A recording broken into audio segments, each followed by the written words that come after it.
Hi, my name is Marusi Price. I'm an English teacher, mindfulness life coach, and a natural mindfulness guide. And in the last 3 years, I have been using various mindfulness tools in my lessons in order to empower my students.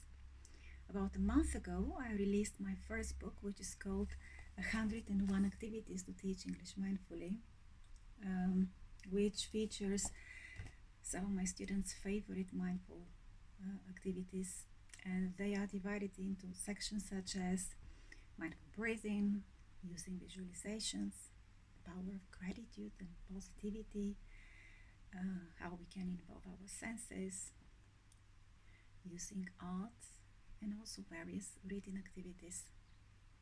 On Wednesday, I announced that I wanted to send an English teacher a paper copy of my book, and today I would love to pick a winner. But before that, I would love to read one of the articles that I have shared in the book, which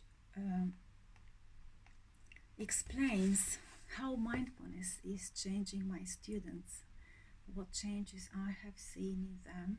And those of you who follow me on Instagram, Facebook, or LinkedIn, or have joined my newsletter, they may have read some of the stories that I have shared. So let me read the story first. Empowering my students is my lifelong quest. There is nothing more fulfilling than seeing how they grow, not only as confident English speakers, but also as compassionate, kind, and self-assured individuals. Once people told me, a teacher is like a flashlight. They illuminate our way forward. And how accurate she was. We teachers need to make sure that we have the correct water to help our flowers grow, don't we? Inspirational stories, songs, videos, or pictures have always been the main ingredient in my perfect teaching recipe. However, for the last 2 years, I've been boldly utilizing mindfulness tools in my English lessons. What prompted me was witnessing the anxiety and emotional turmoil my students were going through. They were struggling to cope with teacher and parent pressure, upcoming exams, and low self-esteem. In addition, parents were concerned that their children could not focus well, and this affected their academic performance.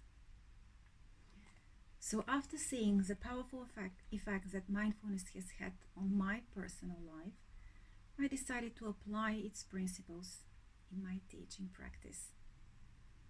Not only did I introduce meditation to my students gradually, but also started creating my own visualizations and building lesson plans around them. Surprisingly, it didn't take me long to reap the benefits of my new mindful techniques. I noticed how my students were becoming less reactive, more aware of what was going inside and around them, and started to appreciate things that they would normally take for granted. Here are some of my students' pieces of writing which illustrate their personal transformation. Number 1. Seeking calm. Introducing meditation to my students came after witnessing the calming influence it has had on me. Seeing them constantly stressed out, reactive, and anxious prompted me to embrace this mindfulness technique and make it a regular activity in my English lessons. Here is an extract from a student's text about creating sweet memories. Christina, who is 14 years old, wrote, "When I drink peach cola, the bad things in my heart go away with the bubbles. When I taste the peach, it brings sweet memories." Number 2. Promoting the sense of connectedness and unity. I believe that one of the best ways to fight against racism and inequality is by using mindfulness. This is a powerful way to spread compassion and loving kindness in the world. And I'm going to read an extract from a student's article, which was inspired by a lesson that I created about anti-racism. The world consisting of different people with different skins, homes, customs, as well as hobbies is the place that we live. It is these differences that make the earth a lively and colorful whole world. However, prejudice to others contributes to a large number of conflicts and violence. But all of these are not what we want. All we want is just a peaceful and harmonious world. Only when we eradicate the root of racism can we truly turn the prejudice into compassion. We have planted many seeds of peace into our next generation, hoping they will leave the wars behind. I'm waiting for the time when the barriers between us go tumbling down, when the world truly becomes a unity. Number 3, believing in yourself. Oftentimes I hear students say, I don't believe in myself, or I'm not good enough. It breaks my heart to see so many students whose wings have been clipped by parents' ambitions, teachers' expectations, or society. So when I heard DJ Khaled and Demi Lovato's song I Believe, I knew I had to create a lesson around it. One of the activities involves writing a poem with the same title, and I was really pleased with the beautiful poetry the students came up with. Here's a poem written by a young Chinese girl. I am. I am a warrior. I believe in myself. I don't care about other people's words, no matter if they discourage me or not. I'm the queen of my life. When there is hope, I catch it. When there is failure, I move on. Nothing can stop me, even if it's an impossible mission. The power in my thoughts is always with me. I'm victorious. I'm strong. I have the potential to overcome difficulties. I believe. As long as I believe, I'm sure that I will succeed. And here is the poem that the student has written.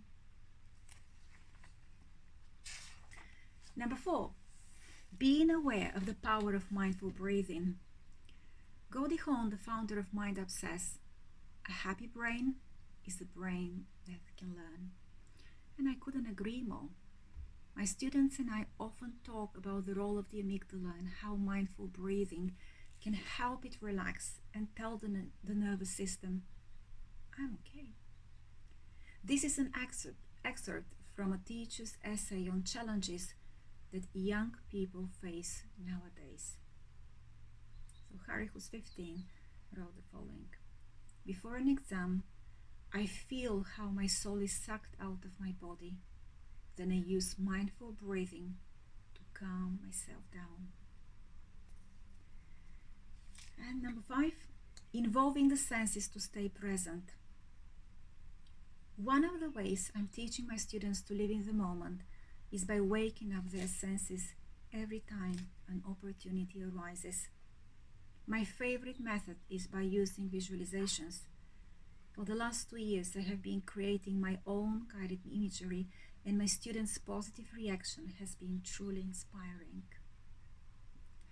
I often encourage them to write their own sensory virtual journeys. And I'm going to read a short extract from a student's imaginary underwater adventure. Imagine yourself diving in the sea. You hear nothing but your breath. A large school of fishes moving above you, shining silver light like a big mirror. You don't know where they're heading, but you wish them a nice trip. Suddenly, you're surrounded by many fish in different colors, sizes, and shapes. some are green and look like a triangle. Others are red and look like an arrow. You touch a seashell and notice how smooth it is. Finally, this is a tiny portion of my students' transformational stories. They always stir me up and leave me hopeful that the next generation will make the world a peaceful and better place. And throughout the book, I have shared lots of stories, things that my students have experienced while practicing mindfulness, things that I have experienced, lots of insights that I have had while teaching, and creating the book has been really inspiring, and I'm really pleased that I will be able to send a paper copy to one of you. But who will be this teacher? So I've put all the pieces of paper with the names, so let's choose one.